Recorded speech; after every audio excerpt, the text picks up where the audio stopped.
Ова е пета парада на гордоста и можеме со гордост да кажеме дека досегашните претходните 4 паради поминаа во најдобар ред,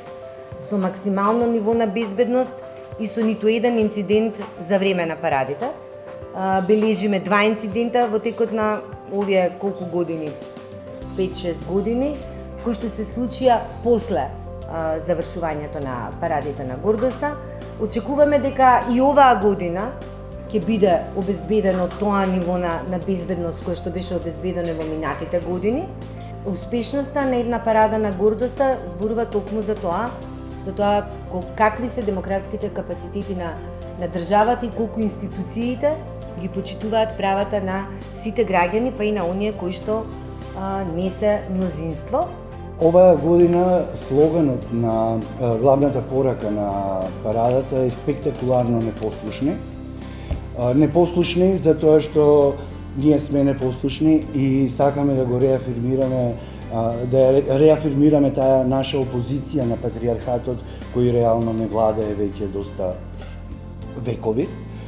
А спектакуларно како едно обележје на самата заедница која е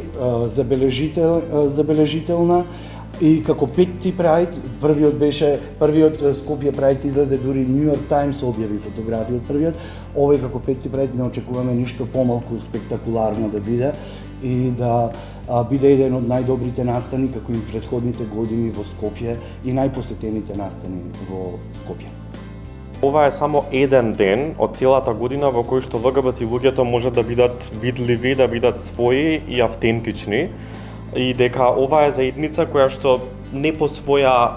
желба е притисната најчесто во своите приватни простори, значи во домот, во семејството и да ги чува своите животи во тие приватни простори и дури и таму кога сме во тие приватни простори ги доживуваме најекстремните форми на насилство.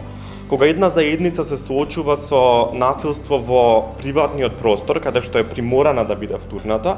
тогаш значи дека нашето општество треба радикално да се промени. За ЛГБТ заедницата концептот на непослушност е и политички концепт, затоа што честопати кога оваа заедница ги барала своите права, тоа било обележано како некаков каприц или како претерана желба за внимание.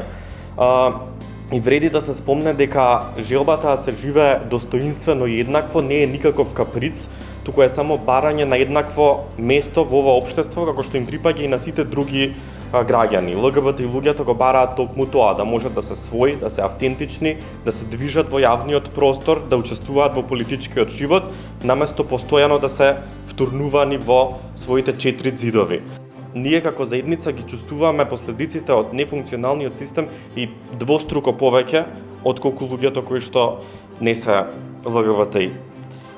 За крај ние сепак одбираме да гледаме на иднината како некој концепт кој што е позитивен и токму парадата е овој настан кој што на нас ни дава сила да веруваме во иднината дека таа сепак е во некаква наша контрола и е во наши раце и дека ќе се бориме за иднина која што е генерално позитивна за нас, а тоа ни го кажува токму овој настан кој што во изминатите 5 години е се повеќе посетен и за наша среќа е повеќе посетен од млади луѓе. За крај да ги поканиме нашите поддржувачи да ни се приклучат на прајдот со зборно место во 17 часот на 22 јуни во паркот Жена Борец на 5-тиот јубилеен Скопје Прајд под слоганот спектакуларно непослушни.